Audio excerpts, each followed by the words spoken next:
At so yun mga bossing, so bali na andito nga tayo ngayon sa site natin sa FCM Fairview, Quezon City. So bali ayan, ipapakita natin yung kalagayan nung site natin ngayon. So bali dahil ngayon nga is August, month of August talaga namang tag-ulan sa mga panahon na to. So kaya mahirap pa-construct ng bahay, especially or lalong-lalo na kapag layout sa mga ganitong panahon.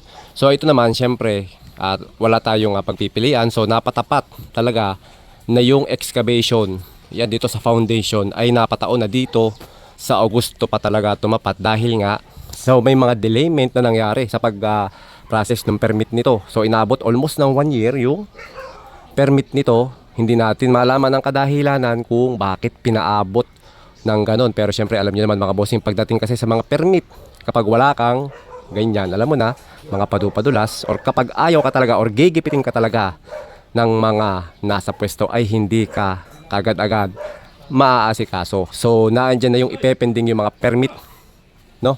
So kagaya nung nangyari sa amin dito. So ito, i-share ko lang. Itong poste ng Meralco na yan mga bossing. Pinabalik-balik kami nung Meralco dyan sa poste na yan. So ayan ay ang daming rikotikos. So talaga namang tinupad namin yung mga requirements niya. At ang ginawa sa amin, pinabalik-balik pa rin kami. So ginawan kami ng mga delayment na hindi natin malaman kung anong gusto ba. Ayaw magsabi kung gusto ng ganyan. So share lang naman yung mga bossing. And then ito, ganito yung sitwasyon natin sa site, no? So masyadong matubig or may mga tubig na yung ating mga hukay. Pero sa bayan ganyan mga bossing, so kahit may tubig yan, wala naman tayong magiging problema. Kasi meron naman tayong ginagamit ng mga submersible pump para tanggalin yung mga tubig na naandyan. Kasi hindi naman natin talaga pwedeng buhusan ng halo kapag ganyan na matubig. So hindi naman pwedeng sasabihin tayo maghahalo ng dry pack dahil walang ganon mga bossing. Dahil pagdating sa mga foundation or yun sa mga structural natin sa mga buhos ay meron tayong mga requirements na kailangang mamit natin. Siyempre, kapag ganyang sobrang matubig, so mako-compromise na yung strength ng ating concrete. So magkakaroon siya siyempre ng segregation. And then siyempre pag sobrang matubig, alam niyo naman, so meron tayong bleeding of cement na tinatawag. So hindi na magiging matibay yung ating halo. So di ba? So hindi natin mamimit pati yung PSI na hinahanap natin dahil sa sobrang tubig. Kaya ang gagawin natin, obligado tayong tanggalin ang tubig bago buhusan. At isa pa, siyempre yung paglalason. Ito kasi mga ganyang foundation, alam niyo naman, bago natin buhusan yan ng semento, ay nilalason muna natin yung mga lupa para maiwasan natin yung mga masyadong maanay, insekto doon sa ating lupa. And then ito. Ayan, so ito naman mga bossing, bago pati natin buhusan to, ito mga bakal natin, isprayan natin yan ng power spray natin. Tanggalin natin yung mga lupa-lupa. And then babalutin natin ng blue sacks or ng trapal, yung palibot ng bakal natin, para once na nagbuhos tayo ay hindi siya matatalsikan ng semento. Dahil itong bakal kasi natin, kapag ito binuhusan, di na balutan ng trapal at nagkaroon ng mga semento, yung ating mga bakal na main bars, ay pinatatanggal ko pa rin. So pinalilinis ko. So para hindi na tayo magkaroon ng doubling trabaho. At syempre, para mas maging matibay yung grip nung ating yung kapit ng semento dun sa ating mga rebars, kinakailangan malinis. Ayan, yun yung pakakatandaan nyo mga bossing. Kinakailangan pagdating sa mga structural works, foundation, kinakailangan ay sumusunod tayo sa tamang proseso. Kahit sabihin natin ng mga simpleng bagay lang katulad ng mga dumi-dumi, sa hindi nakakaintindi ay malaki ang nagiging epekto ng mga ganong bagay pagdating sa tibay ng structure natin. Yung nako-compromise yung strength. Kasi nga, pinababayaan lang natin na ganon.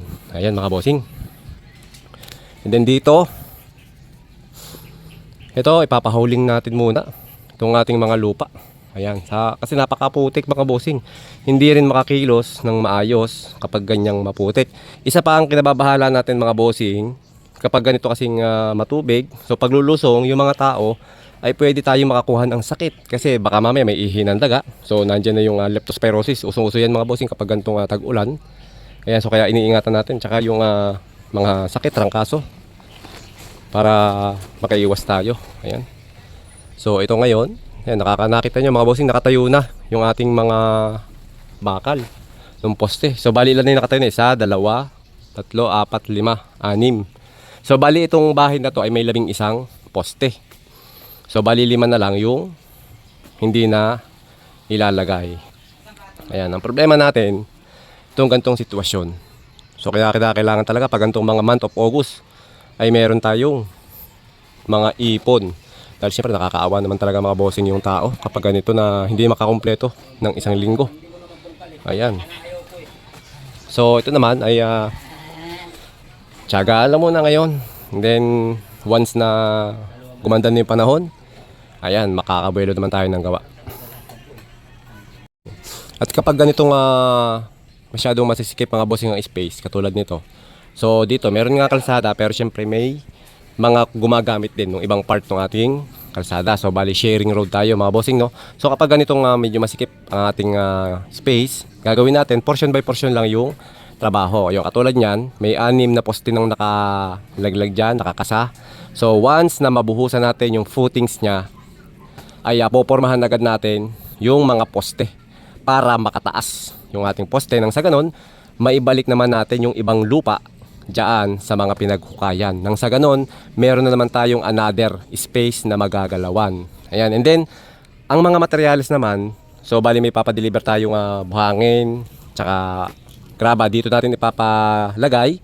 So after na may deliver, ay ipapasako natin agad. And then, ganon din ang gagawin natin, unti-unti lang yung ating pa-deliver ng materials. Nang sa ganon, hindi tayo nakakaabala sa mga tao at hindi rin tayo masyadong nakakalat sa site.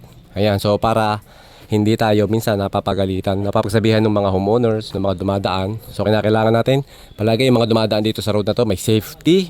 At syempre yung cleanliness, yung kalinisan natin sa buong site ay laging naandyan. Okay?